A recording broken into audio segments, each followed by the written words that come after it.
Once upon a midnight dreary, Edgar Allan Poe might have pondered here, weak and weary. Rich, this is the room in Baltimore, Maryland, where Poe wrote The Raven, The Fall of the House of Usher, and The Bells. Some say he was a haunted man while living. Others say the haunting still goes on here in this room, and 5 blocks away where Edgar Allan Poe is buried.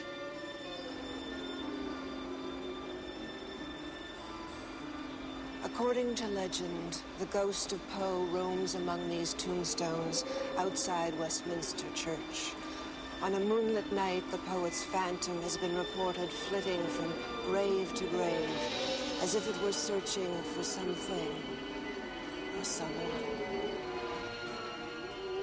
Whether or not it is the spirit of Edgar Allan Poe, we really can't say. This is Jeff Jerome, curator of the Poe Museum. His job has made him an expert on the life, legend, and afterlife of the poet. People have heard footsteps inside the church. We've had people bumped by something in the hallways of the church. We've even had people claim to have seen visions of a man in a lace shirt walking around the tombstones in the cemetery. Poe's apparition does haunt this place, it isn't alone. The spirit of 16-year-old Lucia Watson Taylor is said to make occasional visits. She was reportedly seen kneeling over her own grave. Poe roamed this graveyard even when he was alive. It's said to be the inspiration for some of his most macabre stories and poems. Looking around me, I can believe it.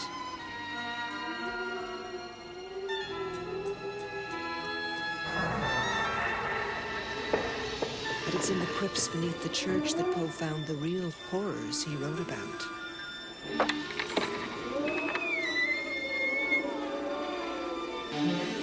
Being buried alive was a common theme of Poe's work, and looking at these graves, we can see why.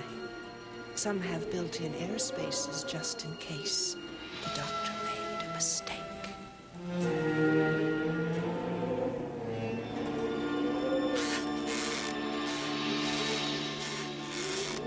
Poe led a very tragic life. Most of the women he knew in his life died from tuberculosis or died at a very young age.